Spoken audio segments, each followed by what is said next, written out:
नमस्कार, आपण पाहताय कोकणचं नंबर 1 महा चॅनल कोकण 7 लाईव्ह बातमीपत्रात आपलं स्वागत। सुरुवात करूया हेडलाईन्सनं। आंबा बागायतदारांच्या नुकसानीची नितेश राणेंनी केली पाहणी। शासनाकडून आंबा बागेच्या नुकसानीचे अजून पंचनामे नाहीत, वैभव नाईक यांची टीका। आणि गर्भवती महिलेचं महिला दिनीच उपोषण। आता पाहूया सविस्तर बातम्या। जागतिक महिला दिनाचं औचित्य साधून केवळ औपचारिक कार्यक्रम न करता सामाजिक बांधिलकी जपत अखिल महाराष्ट्र प्राथमिक शिक्षक संघ सावंतवाडी महिला सेलच्या वतीने एक प्रेरणादायी उपक्रम राबवण्यात आला। इन्सुली येथील एसएससी मतिमंद मुलींची शाळा येथे या विशेष मुलींना जीवनावश्यक वस्तूंचं वाटप करून महिला दिन साजरा करण्यात आला। जागतिक महिला दिनाचं औचित्य साधून केवळ औपचारिक कार्यक्रम न करता सामाजिक बांधिलकी जपत अखिल महाराष्ट्र प्राथमिक शिक्षण संघ सावंतवाडी महिला सेलच्या वतीने एक प्रेरणादायी उपक्रम राबवण्यात आला। इन्सुली येथील एसएससी मतिमंद मुलींची शाळा येथे या विशेष मुलींना जीवनावश्यक वस्तूंचं वाटप करून महिला दिन साजरा करण्यात आला। दरवर्षी 8 मार्च रोजी महिला दिन विविध कार्यक्रमांनी साजरा होतो, मात्र सावंतवाडी शिक्षक संघाच्या महिला सेलनं औपचारिकतेपेक्षा माणुसकीला प्राधान्य देत यंदा या दिवसाचं औचित्य वेगळ्या पद्धतीनं साधण्याचं ठरवलं। समाजातील दुर्लक्षित आणि विशेष गरजा असलेल्या घटकांकडे लक्ष वेधण्यासाठी त्यांनी इन्सुली येथील एसएससी मतिमंद मुलींच्या शाळेची निवड केली। या शाळेतील मतिमंद मुलींच्या दैनंदिन गरजा ओळखून त्यांना मदतीचा हात देण्यात आला। शाळेतील मुलींना जीवनावश्यक असणाऱ्या वस्तूंचं वाटप करण्यात आलं। त्यामध्ये पौष्टिक खाऊ आणि फळे दैनिक वापरासाठी लागणाऱ्या वस्तू देण्यात आल्या। या वस्तू स्वीकारताना विद्यार्थिनींच्या चेहऱ्यावरील आनंद पाहून उपस्थित शिक्षिकाही भारावून गेल्या होत्या।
सावंतवाडीत कवळास उत्साहात संपन्न झाला, पाहूयात।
कोकणात सध्या शिमगोत्सव सुरू आहे. या उत्सवाच्या दरम्यान तब्बल 40 वर्षानंतर कोकणात बोट सेवा सुरू झाली आहे. मत्स्य व्यवसाय मंत्री नितेश राणेंच्या प्रयत्नातून ही रोरो बोट सेवा सुरू झाली आहे. या शिमग्यात याच बोटीवर वैभववाडी तालुक्यातील नादवडे ब्राह्मणदेववाडीतील तरुणांनी गाणं तयार केलं आहे. गोमूच्या नाचात हे गाणं गायलं जात आहे. पाहूयात याच गाण्याची झलक.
अचानक बदललेलं हवामान, दाट धुके आणि दव्यामुळे देवगड हापूस आंब्याच्या बागांचं प्रचंड नुकसान झालंय।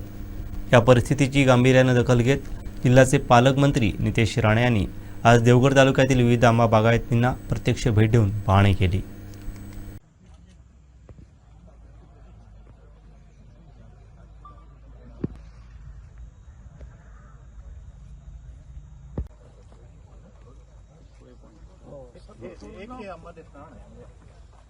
पाठी येणार आहे 85% साहेब बनतो ना, त्याच्या पलीकडे पण आहे। सगळीकडे हेच आहे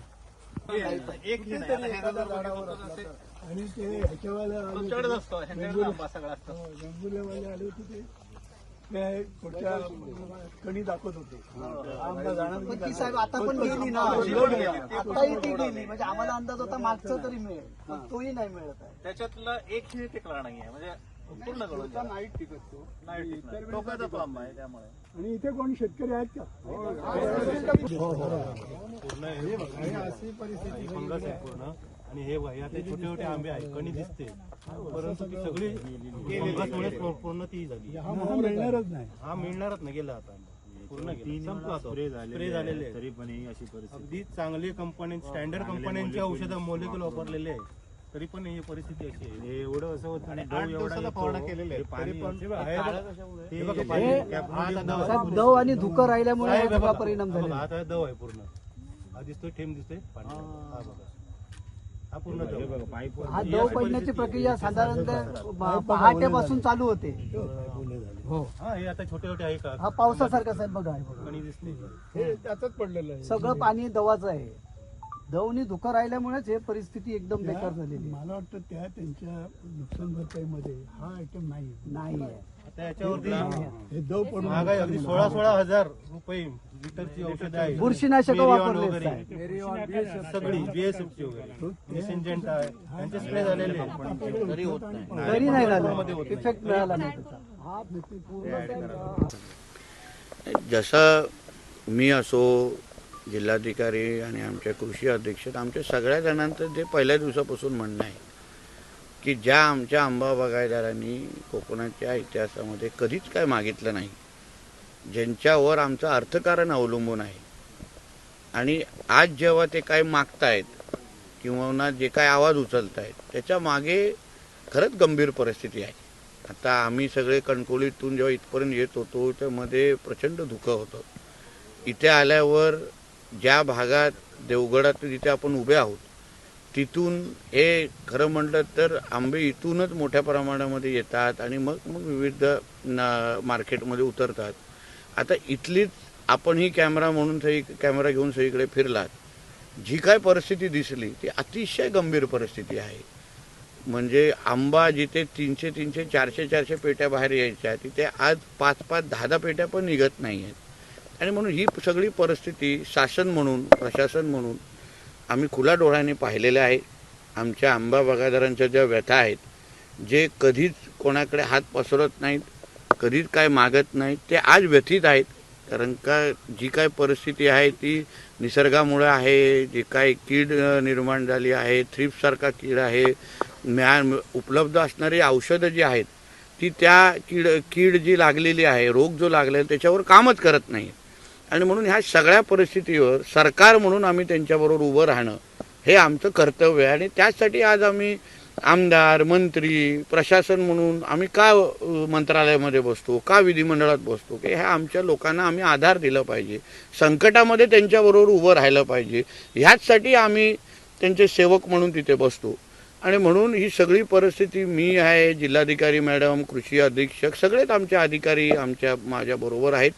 आणि आज ही परिस्थिती पाहिल्यानंतर शासनाशी, मुख्यमंत्री कार्यालयाशी योग्य पद्धतीने माहिती तिथे पोहोचवणं, जशी मागणी जास्तीत जास्त मदत, जेणेकरून ह्या सीझनमध्ये जे काही नुकसान झालेलं आहे ते भरून कसं काढता येईल, ह्यांना शासन म्हणून ह्यांना आधार कसा देता येईल, त्या दृष्टिकोनातून आता आम्ही पावलं उचलणार आहोत। शासनाकडनं यापूर्वी देखील मदत मिळाली, मात्र ती तुटपुंजी आहे आणि आपल्याला मदत मिळते ती जी मदत पुरेशी नाही आहे असं सांगत त्या दिवशी देवगडमध्ये सुद्धा एल्गार मेळावा झाला आणि त्याच निमित्तानं 12 तारीखला आता हे सगळे जे बागायतदार आहेत ते आंदोलन करणार आहेत. काय सांगा? एक लक्षात घ्या, अशी परिस्थिती तुम्ही माझ्यापेक्षा आजूबाजूच्या बागायतदारांना विचारा. एवढी गंभीर परिस्थिती अगोदर झालेली नव्हती. परिस्थिती होती, कधी कधी आम्हा लोकांना पाहिजे तसा आंबा भेटायचा नाही, पण ही परिस्थिती अतिशय वाईट आहे. आणि म्हणून आता आदरणीय गोगटे साहेब पण इथे आहेत, सगळे प्रमुख आंबा बागायतदार आज इथे ह्या माझ्याबरोबर आहेत. म्हणून आता ह्याच्यामध्ये राजकारण, आता आंब्याचे बाग आहे किंवा आंब्याचं ते काय ते कुठल्या एका पक्षाचं नाही, कोणा पक्षाचा झेंडा लागलेला नाही. आणि म्हणून आमच्या देवगड, आमच्या सिंधुदुर्ग, आमच्या कोकणाचं अर्थकारण त्यांच्यावर अवलंबून आहे. त्यांना आधार देणं, एका बाजूला आम्ही विकासाची भाषा करतो, एका बाजूला दळदळ उत्पन्न वाढवण्याची भाषा करतो आणि दुसऱ्या बाजूने ज्यांच्या आधारावर आमचं कोकणाचं अर्थकारण अवलंबून आहे ते अगर संकटात असतील तर आमचं अर्थकारण किंवा दळदळ उत्पन्न कसं वाढेल हे समजणाऱ्यापैकी आम्ही लोक आहोत. तिथे सन्मान्य राणेसाहेब आज दिल्लीत पोचत आहेत. ते केंद्रीय मंत्र्यांशी ते स्वतः बोलणार आहेत या संदर्भात उद्या. आम्ही उद्या अधिवेशनात मंत्रालयात गेल्यानंतर आम्ही स्वतः मुख्यमंत्री साहेबांशी असो किंवा कॅबिनेटमध्ये परत एकदा त्या गोष्टी घेऊन एकंदरीत ह्या परिस्थितीवर मात आपल्यातला, जसं मी काल पत्रकार परिषदेत बोललो, एकच सिंधुदुर्ग म्हणून आपल्याला करायला लागेल. हा कुठल्या एका पक्षाचा विषय मिळकुलत नाही, होणारच पण नाही. ज्यांना आंदोलन करायच्या लोकशाहीमध्ये त्यांना स्वातंत्र्य आहे, पण ह्या आंदोलनाची ही परिस्थिती नाही. एकत्र मिळून आज ही परिस्थिती सरकारपर्यंत पोहोचवणे, सरकारकडून मदत आणि सरकार म्हणून आज आम्ही फील्डवर आहोत. आज आम्ही लोकांशी बोलतोय, संवाद साधतोय आणि जास्तीत जास्त मदत. बघा परिस्थिती गंभीरच आहे, कमी तुटपुंजी मदत देण्याची ही परिस्थितीच नाही आणि स्वीकारणार पण नाही आणि आदरणीय मुख्यमंत्री त्या विचाराचे पण नाहीत. आणि 85% नुकसान झालेलं आहे असा अधिकृत रिपोर्ट आमच्या कृषी खात्याने ऑलरेडी सरकारकडे दिलेला आहे. आणि म्हणून सरकार म्हणून आम्ही अलर्ट आहोत आणि मदत ही चांगलीच मिळणार. ह्यांना परत उभं करणं, आधार देणं हेच सरकार म्हणून आमचं काम आहे. म्हणून काल आम्ही बारामती जे काही तिथे लॅबचा एक पर्याय सांगितला आणि सरकार म्हणून जी मदत करायची आहे आम्ही निश्चित पद्धतीने करणार.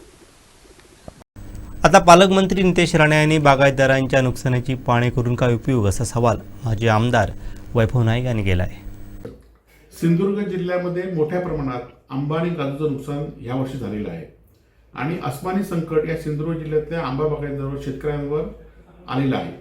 असं असताना आज राज्य शासन कुठलीही मदत जाहीर करत नाही.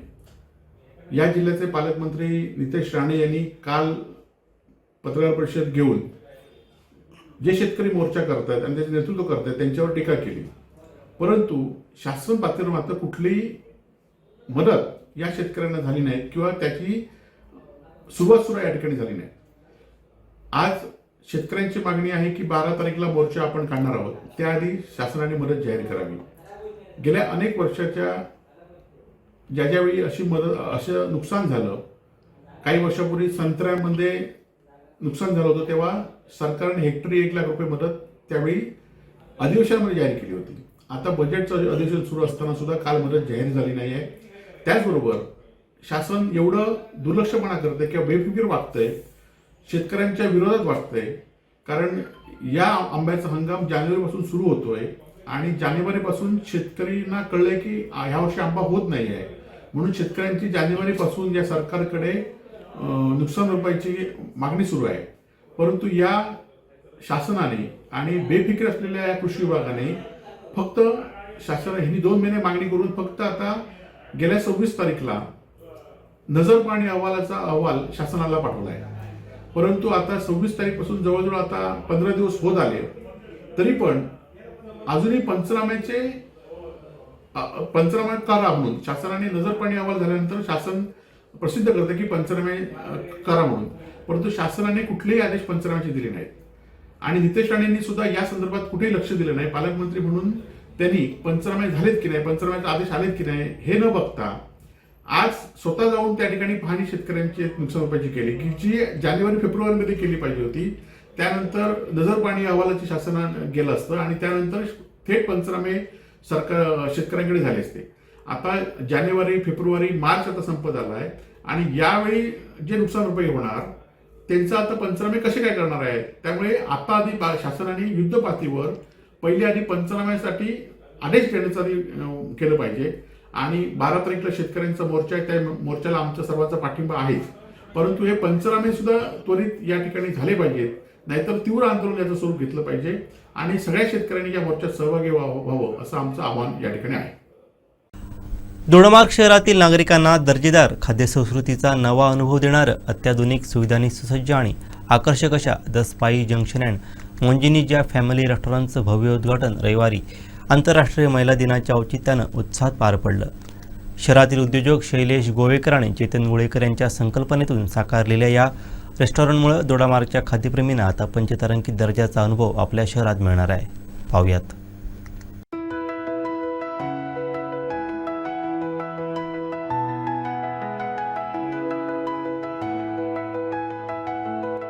या रेस्टॉरंटचं उद्घाटन प्रसिद्ध डॉक्टर उमेश देसाई व त्यांच्या सौभाग्यवती श्वेता देसाई यांच्या हस्ते झालं.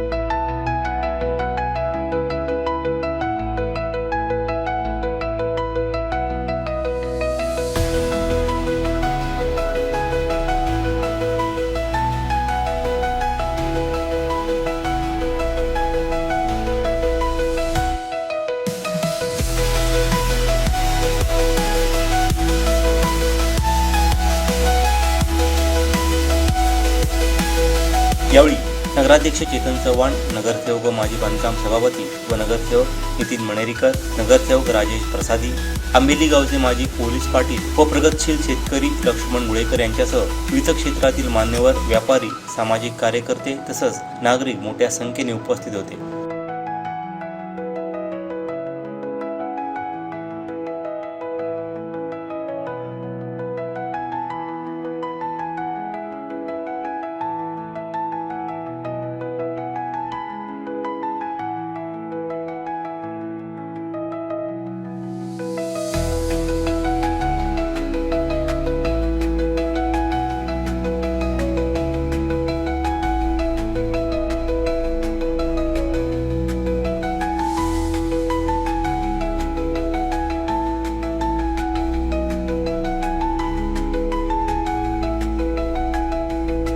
द स्पाई जंक्शन अँड मोंजिनीज हे रेस्टॉरंट अत्यंत आकर्षक आणि आधुनिक पद्धतीने सजवण्यात आलं असून येथे आरामदायी आणि लक्झरियस वातावरण निर्माण करण्यात आलं आहे. संपूर्ण वातानुकूलित व्यवस्था, प्रशस्त आणि आरामशीर बैठक व्यवस्था, आकर्षक इंटिरियर डिझाईन, प्रसन्न वातावरण तसंच कुटुंबियांसाठी स्वतंत्र बैठक व्यवस्था यामुळे ग्राहकांना पंचतारांकित हॉटेलचा अनुभव घेता येणार आहे. दोडामार्ग सारख्या शहरात अशा प्रकारचं सुसज्ज फॅमिली रेस्टॉरंट प्रथमच सुरू झाल्यानं सर्वसामान्यांपासून ते VIP ग्राहकांपर्यंत सर्वांना अपेक्षित दर्जाची सेवा येथे मिळणार आहे. या रेस्टॉरंटमध्ये शाकाहारी व मांसाहारी पदार्थांसह Chinese, tandoor, biryani, fast food, ice cream तसंच विविध प्रकारचे केक एकाच ठिकाणी उपलब्ध करून देण्यात आले आहे. विशेष म्हणजे प्रसिद्ध मोंजिनीजचे ताजे व आकर्षक केक येथे उपलब्ध असणार असल्यानं वाढदिवस समारंभ किंवा खास प्रसंगासाठी ग्राहकांना उत्कृष्ट पर्याय उपलब्ध झाला आहे. याशिवाय वाढदिवस, लहान समारंभ, गेट टुगेदर किंवा कौटुंबिक कार्यक्रमांसाठी येथे सुंदर गार्डन हॉलची सुविधा मोफत उपलब्ध करून देण्यात येणार आहे. त्यामुळे दोडामार्ग शहरवासी व तालुक्यातील नागरिकांना कमी बजेटमध्ये लक्झरी सेलिब्रेशन करण्यासाठी हक्काचं ठिकाण उपलब्ध झालं आहे. मान्यवरांचे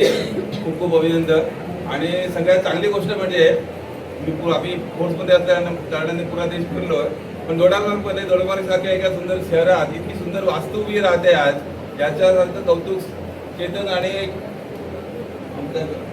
जितकं करावं तितकं थोडं आहे.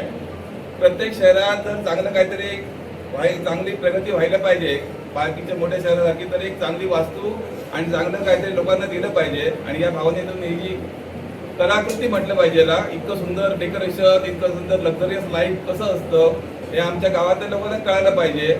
उत्तर प्रगती व्हायला पाहिजे. माणसानं स्वप्न मोठी बघितली पाहिजे आणि स्वप्न मोठी करताना त्या स्वप्नांना भरारी देण्यासाठी अशी काहीतरी नवीन उद्योग, नवीन काहीतरी प्रयोग, नवीन कल्पना घेऊन पुढे आले पाहिजेत. आणि आमच्या राजकीय पुढारी बसलेले आहेत, त्यांना माझं इतकं विनंती आहे की दोडामार्गची अशी खूप चांगली प्रगती करा. एक उत्कृष्ट नाव घेण्यासारखे शहर दोडामार्ग झालं पाहिजे, तरच आम्ही कुठेतरी राजकीय क्षेत्रात काहीतरी काम केल्याचं श्रेय तुम्हाला लोक देतील.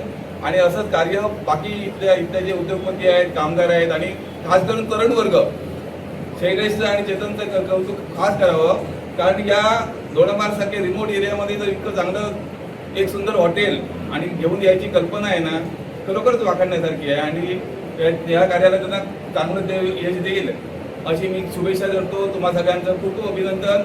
आणि अशीच प्रगती दोडामार्गची होत राहू. आमचं दोडामार्ग शहर भारताच्या नाही पूर्ण जगात कळलं पाहिजे की बाबा हा काय ते दोडामार्गमध्ये गेल्यानंतर दिसतं, असं असलं पाहिजे. आणि कोकणचा विकास दोडामार्गपासून सुरू करूया.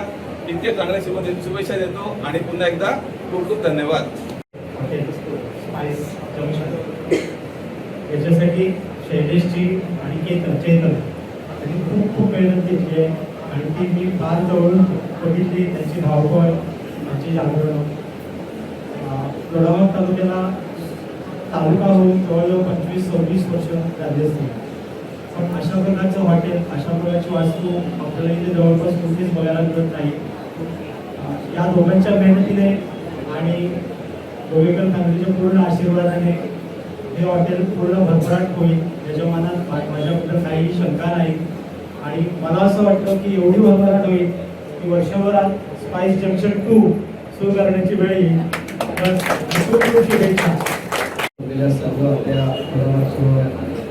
शैली तुमच्या चित्रपुरे मॅडमचे सर्व स्वामी तसंच या व्यासपीठावर असलेले सर्व प्रमुख मान्यवर.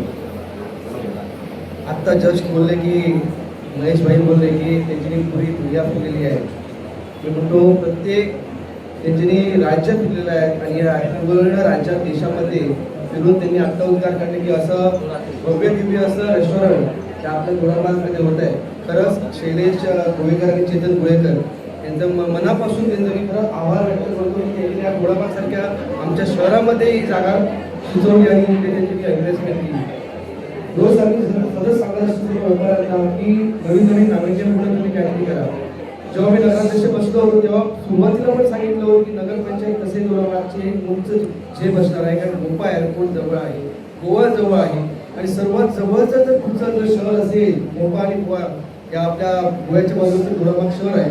आणि मीच सांगत नाही तर पुरा जिल्हा पण सांगतो झपाट्याने वाढ होण्याची शक्यता आणि झपाट्याने वाढ होते आहे ते म्हणजे दोडामार्ग शहराची. आणि हा भव्य दिवस शहर वाढत असताना आपल्या जे उद्योजक आहेत शैलेश गोवेकर आणि चेतन गोवेकर यांनी इकडे जे आपला जो स्पाइस जंक्शन रेस्टॉरंट ओपन करून हा आपल्या शहरासाठी एक चांगलाच उद्योगाचं एक चालना दिली आहे. बरेच वेळा आम्ही शैलेश आम्ही गोष्टीला बसतो तेव्हा बोलतो इकडे एक पण रेस्टॉरंट नाही. ती माझ्या मित्राने रेस्टॉरंटची कमतरता पूर्ण करून गेलेली आहे. खरंच आज या रेस्टॉरंटच्या सर्व दोडामार्गच्या सर्वांना फायदा होणार आहे. आणि आता डॉक्टर बोलले की स्पाइस जंक्शनचं ओपनिंग तुमचं पण आम्ही लवकर प्रतीक्षित आहोत. त्यांच्या यशाला आमचा हातभार नक्कीच लागेल आहे. जी काही मदत आपल्याकडे होणार ते आम्ही जरूर वेळच्या वेळी आम्ही त्यांना करू हे सांगून माझे 2 शब्द संपूर्ण जय हिंद महाराष्ट्र. रेस्टॉरंट ह्या उद्देशाने खोलले आहे की म्हणजे आम्ही हे रेस्टॉरंट ह्या उद्देशाने खोलले आहे कारण का आम्हाला दोडामार्गमध्ये असं स्टायलिश असं म्हणजे रेस्टॉरंट फुल्ली फंक्शनल असं रेस्टॉरंट पण कमी रेटमध्ये द्यायचं होतं, सगळ्यांना अफोर्डेबल असतं. पण त्यांना त्यांच्यासाठी जसं इथं बसण्यासाठी वगैरे जसे काय त्यांना सोयीसुविधा नसतात तसे आम्हाला चांगल्या सोयीसुविधा देऊन पण आम्ही कमीत कमी किमतीत ज्या आमच्यामध्ये देऊ शकतो आपण त्या कमीत कमी किमतीत आम्ही त्यांना सगळे जेवढे आमचे कुझिन्स असतात तेवढे कुझिन्स आम्ही त्यांना देऊ. जसे की Indian, Chinese, tandoor, Goan, fish thali वगैरे सगळे आम्ही इथं चालू करणार आहोत, केलेले आहेत सॉरी. आणि प्लस आम्ही इथं बाहेर सगळ्यांना ओपन हॉल फ्री ओपन हॉलची पण सुविधा अवेलेबल केलेली आहे. जे की म्हणजे ते छोटे मोठे जे फंक्शन असतात ते मध्ये इथं फ्रीमध्ये करू शकतात. आम्ही बाहेर जे गार्डन केलं आहे तिथं आम्ही फ्री ओपन हॉल पण लोकांना देणार आहोत. बर्थडे जसे की आपण इव्हेंट करू शकतो, बर्थडे किंवा आणि छोटे मोठे जे काय असेल ते तुम्ही फंक्शन्स वगैरे बाहेर करू शकता. आणि सर्व इथं उपस्थित मान्यवरांचं मी सगळ्यांचं स्वागत करतो. आम्ही धन्यवाद आभार. सावंतवाडी पोलीस ठाण्यात महिला दिन मोठ्या उत्साहात साजरा करण्यात आला. पोलीस ठाणे प्रभारी अधिकारी म्हणून माधुरी मुळीग यांनी काम पाहिलं. यावेळी पोलीस अधीक्षक doctor Mohan Dahikar, upper police अधीक्षक नयोमी साटम, उपविभागीय पोलीस अधिकारी विनोद कांबळे, पोलीस उपअधीक्षक गृह श्वेता खाडे, पोलीस निरीक्षक अमोल चव्हाण आदींसह महिला पोलीस अधिकारी, पोलीस कर्मचारी उपस्थित होते.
जागतिक महिला दिनाचं औचित्य साधून आज सावंतवाडी पोलीस स्टेशनमध्ये अक्रॉस द रँक आणि अक्रॉस द ड्युटीज सगळीकडेच सर्व महिला अधिकारी आणि महिला अंमलदार आज काम करत आहेत. महिला कायम सक्षम आहेत, परंतु संधी देणं महत्त्वाचं असतं. सर्वच प्रकारचे कार्य, सर्वच प्रकारचे ड्युटीज त्या करू शकतात आणि मला खात्री आहे की आज यातनं ही संधी आणि एक चांगला एक अनुभव आहे. आणि याच पद्धतीनं सावंतवाडी पोलीस स्टेशनकडनं नवोदय विद्यालयाचे जे विद्यार्थिनी होता त्यांच्याकरिता पण अतिशय चांगला कार्यक्रम घेण्यात आला. त्यांना देखील आज जागतिक महिला दिनानिमित्त शुभेच्छा देण्यात आल्या. सर्व महिला अधिकारी, अंमलदार सर्वांना मी जागतिक महिला दिनाच्या शुभेच्छा. कुठल्याही क्षेत्रामध्ये जेव्हा एक महिला असते तेव्हा ते एक वेगळं कौशल्य घेऊन येते. जसं सरांनी पण आपल्या भाषणात सांगितलं असेल, एखादं काम महिला जास्त संवेदनशीलपणे करू शकते आणि आज आपल्या जिल्ह्यामध्ये प्रत्येक डिपार्टमेंटमध्ये महिला अधिकारी आहेत. आमच्या पोलीस स्टेशनमध्ये पण आज मुळीक मॅडम आहेत, ज्या खूप चांगल्या प्रकारे पोलीस स्टेशनमध्ये आपला हातभार लावत आहे. तर हेच आम्ही आजच्या या कार्यक्रमातून प्रतीक मांडू इच्छितो की कुठल्याही क्षेत्रामध्ये जर महिलेला लीडरशिप क्वालिटी दिली, लीडरशिपची संधी दिली तर ती खरंच खूप उत्कृष्ट काम करू शकेल. आणि हे प्रत्येक डिपार्टमेंटला हे एक प्रकारचं आव्हान आहे की तुम्हीही महिलांना पुढाकार द्या, जेणेकरून आपलं पूर्ण सिस्टम सुधारेल. राजा शिवाजी चौक मित्रमंडळाच्या वतीने सामाजिक बांधिलकी प्रतिष्ठानच्या रणरांगणींचा सन्मान करण्यात आला. माजी नगराध्यक्ष बबन साळगावकर यांच्या उपस्थितीत हा सोहळा संपन्न झाला.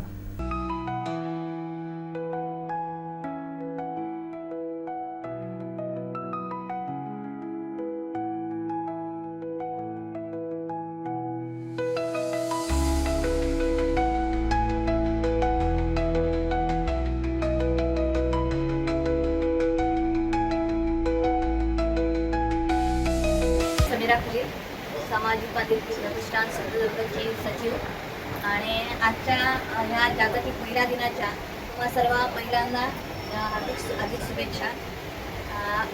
आमच्या सामाजिक बांधिलकी प्रतिष्ठान आम्ही आमच्याबरोबर आणखी जवळजवळ 11 आमचे कार्यकर्ते सदस्य आहेत जे अहोरात्र आमचे म्हणजे काम करतात. कुणी असू देत, रस्त्यावर पडलेला असू देत, एखाद्या निराधार असू देत किंवा आणि काय असू देत, त्याला त्याच्या म्हणजे हॉस्पिटलला पोचवण्यापासून त्याची शुश्रूषा करण्यापासून सगळं काही आमची टीम करत असते. आणि त्याच्या आरोग्याची म्हणजे त्यांना चांगलं आरोग्य मिळेपर्यंत किंवा त्यांची पूर्ण बरा होईपर्यंत आमची टीम हॉस्पिटलला जाणं येणं, त्यांची निगा राखणं हे सगळं करत असते. आणि ह्याच्याबरोबर आम्ही ह्याच्याशिवाय जे कोण निराधार असतील त्यांची पेन्शनची कामं असतात ती आम्ही करून देतो. शिवाय काही असे अडलेली माणसं असतात त्यांना त्यांच्या घरचे म्हणजे आत्ताच आम्ही हल्ली एक प्रकल्प आम्ही सुरू केला आहे जो की आमच्या तरुण भारतच्या आमच्या मित्राने आम्हाला एक असं सुचवलं होतं की एक अपंग बांधव आहे आणि त्यांना घर बांधून मिळण्यासाठी तुम्ही मदत करावी असं त्यांचं आमच्याकडे एक आदराचं म्हणजे विनंती होती. मग त्याला आम्ही मान देऊन त्या माणसासाठी त्या माणसा आम्ही जाऊन तिथे आज त्याच्या घरासाठी आम्ही प्रयत्न करत आहोत. जवळजवळ आता अर्ध्यापर्यंत त्याचं काम झालेलं आहे आणि अशी बरीच अनेक कामं या अगोदर सुद्धा आमच्या टीमने जवळजवळ 11 लोकांना घर बांधून दिली आहेत. त्याच्यानंतर करोना काळामध्ये सुद्धा आमच्या टीमने काम केलेलं आहे. त्यानंतर सुद्धा आजवरपर्यंत आम्ही काम करत आहोत आणि आपण सर्वांना सावंतवाडीकरांना ह्याची सगळी माहिती आहे. पण मी जास्त काही सांगायची गरज नाही. पण आम्हाला तुमच्या आशीर्वादाने आम्ही पुढे असेच काम करू अशी तुम्हाला मी ग्वाही देते आणि मी माझे 2 शब्द आज महिला दिन असल्या कारणाने राजा शिवाजी समाजाच्या संधी घेतला की 2 महिलांचा सत्कार आपण शहरामध्ये करू आणि त्या आज रात्रीच त्यांची मिटिंग झाली. त्यावेळी समीरा आणि सन्मान्य रूपा सामाजिक बांधिलकीचे अत्यंत महत्त्वाच्या कार्यकर्त्या ज्या सेवाभावी वृत्तीने काम करतात आणि संपूर्ण सावंतवाडी शहरात काम करतातच, परंतु जिल्हाभरामध्ये त्यांचं चांगलं असं नाव आहे आणि त्यांचा सन्मान करून गौरव करावा या हेतूने आजची सत्तर या ठिकाणी आपण करतो.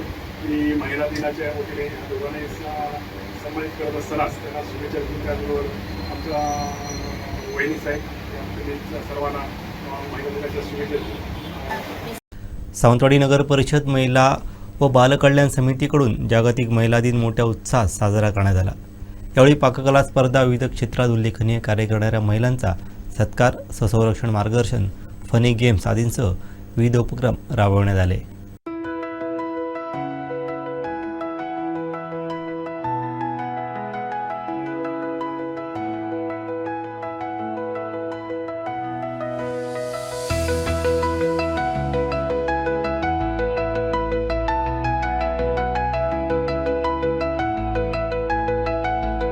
सावंतवाडी नगर परिषद महिला व बालकल्याण समितीकडून जागतिक महिला दिन मोठ्या उत्साहात साजरा करण्यात आला। यावेळी पाककला स्पर्धा, विविध क्षेत्रात उल्लेखनीय कार्य करणाऱ्या महिलांचा सत्कार, स्वसंरक्षण मार्गदर्शन, फनी गेम्स आदींसह विविध उपक्रम राबवण्यात आले।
मॅडम या महिला आहेत आणि आमच्या 10 नगरसेविका पण महिला आणि आम्ही 10 पुरुष, त्यामुळे प्रत्येक ठिकाणी महिलांना 50% वाटा दिला। आपण कुठल्याही बँकेत गेला असाल किंवा कुठल्याही ऑफिसमध्ये गेला असाल तर आपल्याला महिला या दिसतातच। त्यामुळे देशामध्ये महिलांचा सन्मान हा 100% होत असतो। महिलांना प्रत्येक क्षेत्रात पुढे जाण्यासाठी पुरुष मदत करत असतो आणि त्या सक्षम असतात। आजच्या महिला खूप शिकलेल्या असतात आणि विचारवंत असतात, त्यामुळे महिलांचा सन्मान झालाच पाहिजे आणि सर्व ठिकाणी महिलांचा सन्मान होत असतो। काही घटना अप्रिय घडत असतात पण त्याला काही पर्याय नसतो, हे असं होत असतं, कारण भारत हा 140 कोटी देशात लोकसंख्येचा देश आहे। त्याच्यामुळे असं काही गोष्टी घडत असतात, पण आपण त्या गोष्टी कमी करण्यासाठी आपण सर्वांनी जर प्रयत्न केले तर ते 100% कमी होतात। आणि आजच्या या महिला दिनाच्या कार्यक्रमानिमित्त मला या ठिकाणी नगरपालिकेने असू दे किंवा आमच्या सभापती मॅडम बालेकर मॅडमनी या ठिकाणी आमंत्रित केल्याबद्दल त्यांचा मी खूप आभार व्यक्त करतो आणि आपल्या सर्वांना शुभेच्छा देतो।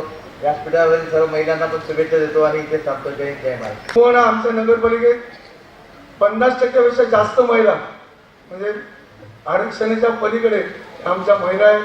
सावंतवाडीच्या नगराध्यक्षा या आदरणीय सौ श्रद्धा रक्कम सावंत भोसले या सुद्धा महिला आहेत।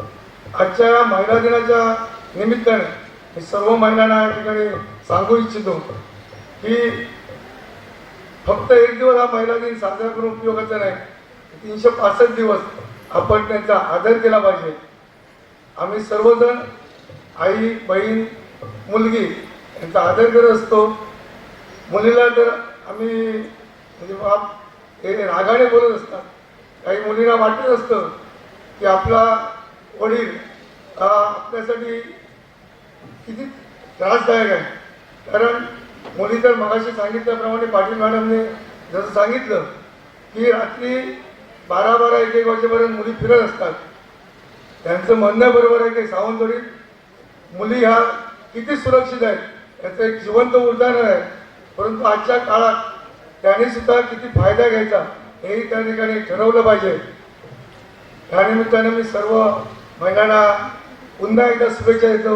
वरिष्ठांच्या आदेशानंतरही ग्रामपंचायत डेटा एंट्री ऑपरेटर म्हणून कामावर हजर करून घेत नसल्याचा निषेधार्थ वैभवी प्रशांत साटेलकर यांनी जागतिक महिला दिनाच्या दिवशीच सावंतवाडीत आमरण उपोषण सुरू केलं आहे। त्यामुळे एकीकडे जिल्हाभर महिला दिनाचा गाजावाजा करणारं प्रशासन गर्भवती महिलेला न्याय देणार का याकडे लक्ष लागून राहिलं आहे।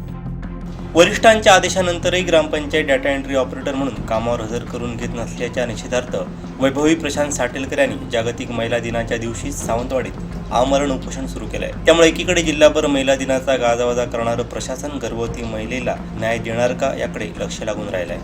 मी वैभवी साटेलकर. आज महिला दिनाच्या दिवशी वरिष्ठांचे आदेश असतानाही मला ग्रामपंचायतमध्ये हजर करून घेत नाही आहेत. सरपंच, उपसरपंच व ग्रामसेवक आपली मनमानी हे करतायत व मला कामावर हजर करून घेत नाही आहे. आज ही माझ्या एक गर्भवती महिला असून मला इथे बसावं लागतं आहे. ही माझ्यासाठी एक शोकांतिकेची बाब आहे की मी इथे आज उपोषण करते. तर मला सरपंचांनी न्याय द्यावा. इथे येऊन त्यांचं पत्र आल्याशिवाय मी माझं उपोषण मागे घेणार नाही. सीओ साहेबांचे तसेच BDO साहेबांचे आदेश असूनही हे आम्हाला कामावर घेत नाही. हे आंदोलन जे आम्ही केलं 9/1 मी जे आंदोलन केलं ते फक्त माझे एकट्याचे नसून पूर्ण तालुक्याचे होते. त्यानंतर मी कामावर हजर झाली असताना मला ते घ्यायलाच तयार नाही आहे. आता तर तेच आपली तेच वाई करतात की मी तुला ग्रामपंचायतला घेणार नाही आहे. वास्तविक असं असल्यास दुसऱ्या ग्रामपंचायतचं इथे येऊन काम करू दे, पण आम्ही तुला ग्रामपंचायतची पायरी चढायला देणार नाही. मग माझ्या तालुक्यातले 53 ऑपरेटर जर तिथे हजर होते, मग माझ्यावर एकट्यावरच हा गुन्हा का करतायत ते? देवगड तालुक्यातील तांबर्डे येथे धार्मिक सांस्कृतिक कार्यक्रमानं शिवजयंती उत्साहात साजरी करण्यात आली. छत्रपती शिवाजी महाराज की जय. जय शिवाजी, जय भवानी, जय शिवाजी, जय भवानी, जय महाराष्ट्र. प्रतिष्ठानच्या वतीने आजचा हा जो तिथीप्रमाणे शिवजयंती सोहळा साजरा करण्यात आला, त्यासाठी संपूर्ण ग्रामस्थांनी चांगलं योगदान दिलं आणि त्यांच्या योगदानातूनच हा सोहळा संपन्न झाला. त्यासाठी सकाळी पूजा अर्चा, अभिषेक, आपल्या सुवासिनीने पाळणा औक्षण करून हा कार्यक्रम सोहळा चांगल्यापैकी साजरा केला. आणि आता संध्याकाळच्या सत्रामध्ये भजन वगैरे होणार आहे. विधीने तिथीप्रमाणे हा सोहळा चांगल्या पद्धतीने साजरा करण्यात आला. सावंतवाडीत आज गर्भवती महिलेचं तब्बल 5 तास उपोषण सुरू होतं. संपूर्ण राज्यात, देशात जागतिक महिला दिन सुरू आहे आणि महिला दिनाचं प्रशासन असेल, शासन असेल, हार तुरे स्वीकारतायत, शाली स्वीकारतायत. मात्र सावंतवाडीमध्ये जागतिक महिला दिनाच्याच दिवशी एका महिलेला उपोषणाला बसण्याची वेळ येते आणि जवळपास आता 5 तास झाले ती महिला उपोषणाला बसली आणि ती गर्भवती आहे. मात्र प्रशासन किंवा शासनातले मंडळी असतील किंवा लाडक्या बहिणींचं सरकार म्हटलं जातं, सरकार त्या महिलांना लाडक्या बहिणी म्हणतं, त्या सरकारला अजून कुठे जाग येताना दिसत नाहीये. आपल्यासोबत उपोषणकर्त्या महिला आहेत. ताई, काय सांगाल, नेमकं काय तुमचा विषय आहे? आणि आता जवळपास 5 तास होत आले, कोणी अधिकारी कर्मचारी काही विचारपूस करण्यासाठी आलेले का? नाही, अधिकारी कोण आले नाही आहेत अजूनपर्यंत. माझा विषय होता की मी 9 तारीखला आंदोलन केलेलं, पूर्ण संघटनेचं आंदोलन होतं. सगळ्यांना हजर करून कामावर घेतलं, फक्त मला एकटीलाच घेतलं नाहीये. तर माझं एवढंच म्हणे की मला का घेतलं नाहीये ते त्यांनी मला इथे येऊन सांगावं, मला कामावर हजर करून घेण्यासाठी मला लेखी पत्र द्यावं. एवढाच माझा विषय आहे. त्यासाठी मी उपोषण आजचं केलेलं आहे. माझ्यासोबत आज या सगळ्या महिला आहेत. आज महिला दिन असून मला त्यांनी इथे तात्काळ ठेवलेलं आहे. माझं म्हणणं काय, आज तर त्यांनी मला गिफ्टच दिलं महिला दिनाचं. भविष्यात महिलांवर जर एक महिला सरपंच अन्याय करत असेल तर याच्या पुढे महिला दिन हा साजराच करू नये. तुम्ही गर्भवती असल्यामुळे काही महिला म्हणतात की तुम्ही उपोषणातनं उठावं किंवा काय तुमची भूमिका राहील? नाही, किती वेळ उपोषणाला बसणार तुम्ही? मला न्याय देईपर्यंत तर मी बसणारच आहे. कारण आज मला न्याय हा हवाच आहे. जर बाकीच्या महिलांना कामावर घेत आहेत तर मला का घेत नाहीये मला समजायला पाहिजे ना. गर्भवती असली म्हणून मला न्याय हा द्यायलाच पाहिजे त्यांनी. निश्चितच आपण बघितलं तर उपोषणकर्त्या महिलेनं आपली जी व्यथा आहे ती मांडलेली आहे. आदेश असून सुद्धा कामावर रुजू न करून घेतल्यामुळं त्या उपोषणाला बसलेल्या पाहायला मिळतात. आज जागतिक महिला दिन आहे. सर्वत्र महिलांचं कौतुक होतं आहे. जे प्रशासन आहे, जिल्ह्यातलं शासन आहे किंवा राज्यातलं आहे, आज महिला दिनानिमित्त हार घेताना, तुरे घेताना किंवा शाली घालून घेताना पाहायला मिळतात. महिला दिन मोठ्या उत्साहात साजरा करताना पाहायला मिळतात. मात्र एका महिलेला जवळपास 5 तास उपोषणाला बसावं लागतं आणि त्यात करून ती गर्भवती असताना सुद्धा कोणीही याची दखल घेत नसताना एकंदरीत हे चित्र दिसून येतं. त्याच्यामुळे राज्यात लाडक्या बहिणींचं सरकार म्हणून म्हणवलं जातं ते सरकार आता कोणती भूमिका घेणार, या महिनेला न्याय देणार का, हे पाहावं लागणार आहे. व्हिडिओ जर्नलिस्ट साहिलसह विनायक गावस, कोकण सात लाईव्ह, सावंतवाडी. शेवटी ठळक घडामोडी पुन्हा एकदा. आंबा बागायतदारांच्या नुकसानीची नितेश राणेंनी केली पाहणी. शासनाकडून आंबा बागेच्या नुकसानीचे अजून पंचनामे नाहीत, वैभव नाईक यांची टीका. आणि गर्भवती महिलेचं महिला दिनीच उपोषण. बातमीपत्रात वेळ झाली ते थांबण्याची. पाहत राहा बदलत्या कोकणचा बुलंद आवाज. कोकणचा नंबर 1 महा चॅनल कोकण 7 लाईव्ह. धन्यवाद.